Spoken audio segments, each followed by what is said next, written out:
Hello friends.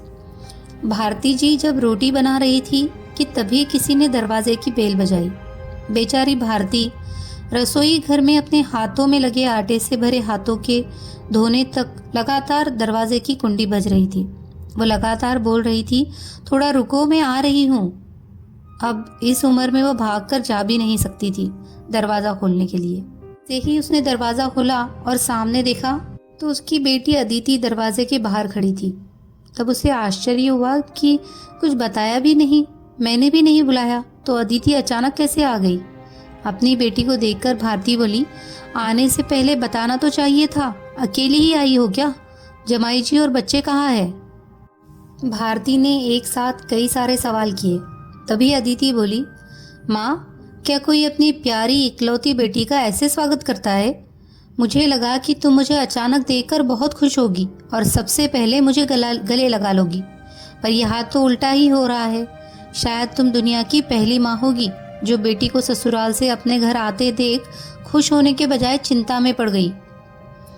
क्या मैं अकेली इस घर नहीं आ सकती? क्या हमेशा दामाद और बच्चों के साथ ही आना जरूरी है? बोलकर अदिति घर में प्रवेश कर गई और अपना सामान रखकर बोली, भाभी कहाँ पर है? भाभी, जल्दी चाय नाश्ता लेकर आओ, आपकी ननद आई है, वो घर पर नहीं है, अपने मायके गई है, माँ ने कहा। अच्छा, इसीलिए तुम घर संभाल रही हो और खाना बना रही हो? माँ, तुम्हारी बहू के तो बड़े ठाठ है। बहू मौत से घूम रही है और सास घर संभाल रही है।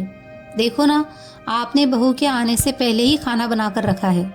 उसे घर आकर कुछ भी काम करने की जरूरत ही नहीं पड़ेगी। बड़े नसीब लेकर आई है आपकी बहू। और एक मैं हूँ जिसे उसकी सास कभी एक गिलास पानी भी नहीं पूछती, अदिति ने ताना मारते हुए कहा। बेटा, प्यार और इज्जत ऐसी चीज़ है जो हम पहले किसी को देते हैं, फिर उससे अपेक्षा करते हैं कि वह हमें भी वापस दे, माँ ने उसे समझाते हुए कहा। माँ ने आगे कहा, हर एक लड़की को अपने ससुराल में जगह बनानी पड़ती है, वहाँ कुछ भी आसानी से नहीं मिलता।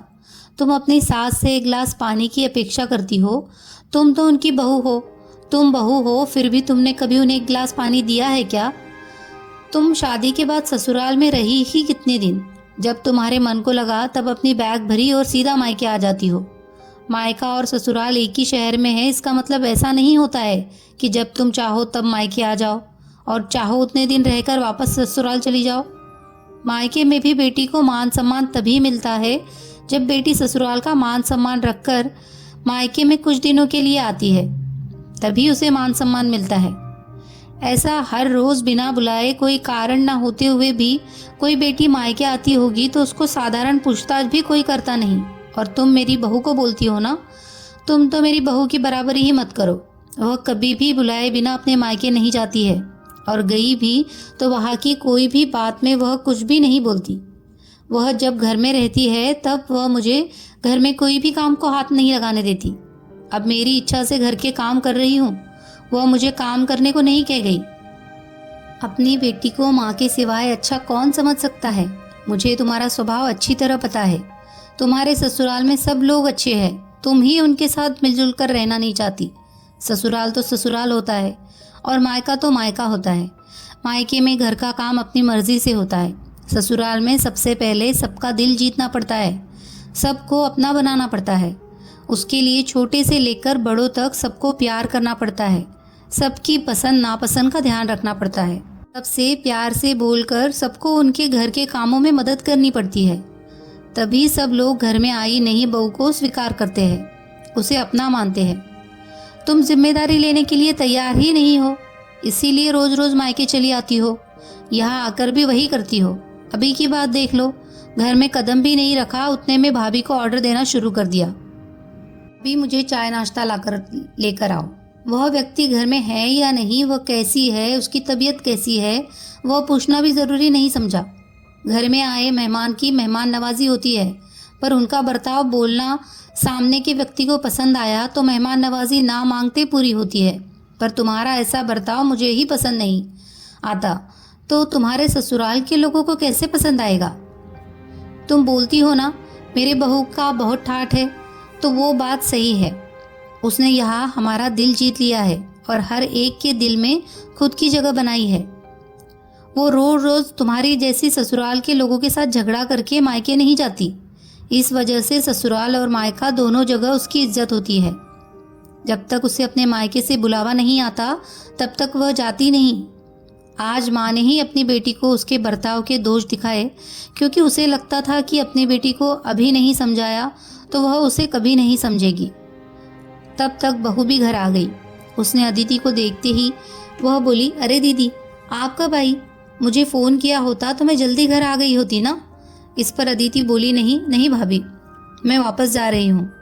अभी ही मेरी सास का फ़ोन आया था, उनके सीने में दर्द हो रहा है, मुझे वापस जाना है, आऊँगी वापस कभी यहाँ। इतना बोलकर अदिति अपना सामान लेकर चली गई। तभी उसकी भाभी ने उसे रोकने का प्रयास किया, पर उसकी सास ने ही अपनी बेटी को रोकने के लिए मना किया और अपनी बहू को बोली, जाने दो, उसे पहले अपना घर संभालने दो, उसके बाद उसे मायके में आने दो। तुम भी किसी के नहीं बुलाने पर तुम्हारे मायके जाती हो क्या? तभी बहू समझ गई कि सास ने अब उनकी बेटी को जीवन का पाठ पढ़ाया है। काफ़ी महीने हो गए अदिति का फ़ोन नहीं आया था। वह खुद भी मायके नहीं आई, इसीलिए उसकी माँ ने उसे फ़ोन किया। शुरुआत में किसी ने भी फ़ोन उठाया नहीं, फिर थोड़ी देर बाद फ़ोन किया तो फ़ोन उठाया, लेकिन अदिति ने नहीं, उसकी सास ने उठाया। तभी उन्होंने उनकी तबीयत का पूछा, फिर दोनों की बातें शुरू हुई। तभी बीच में ही अदिति की सास ने उसकी माँ को धन्यवाद दिया। तब अचानक उनके ऐसे बोलने पर उनको कुछ समझ नहीं आया, इसीलिए भारती जी ने पूछा, आप और किसी के साथ बात कर रही हो क्या? अदिति की सास बोली, नहीं तो। फिर आप धन्यवाद किसको बोल रही थी? भारती जी ने पूछा। आपकी बेटी अदिति बहुत समझदारी से बर्ताव कर रही है, सभी को अपना बनाने की कोशिश कर रही है, सभी की मनपसंद का खाना बनाकर खिलाती है। घर में बहुत आनंद का वातावरण बना है, कोई भी झगड़ा नहीं, जैसे स्वर्ग ही बन गया हो मेरा घर। इसीलिए मैं आपको धन्यवाद बोल रही हूँ। आपकी बेटी के अच्छे बर्ताव से यह दिन हमें देखने को मिला, हम बहुत धन्य हो गए। पहले हमें उसकी तरफ से कोई भी अपेक्षा नहीं थी, पर आपने उसे समझा कर भेजा और उसके स्वभाव में बदलाव आया। आज उसी अदिति को मायके जाना तो दूर की बात है, फ़ोन पर बोलने के लिए भी उसके पास वक्त नहीं है। वह अपने गृहस्थी में व्यस्त हो गई है। दोस्तों, सभी माँओं ने अगर अपनी बेटियों को ऐसा समझाया और उनको समझ आ गया तो किसी भी घर में झगड़ा होगा ही नहीं और कोई भी घर टूटेगा नहीं। और इसी तरह की कहानियाँ सुनने के लिए चैनल को सब्सक्राइब कीजिए, लाइक कीजिए, शेयर कीजिए, कमेंट कीजिए। धन्यवाद।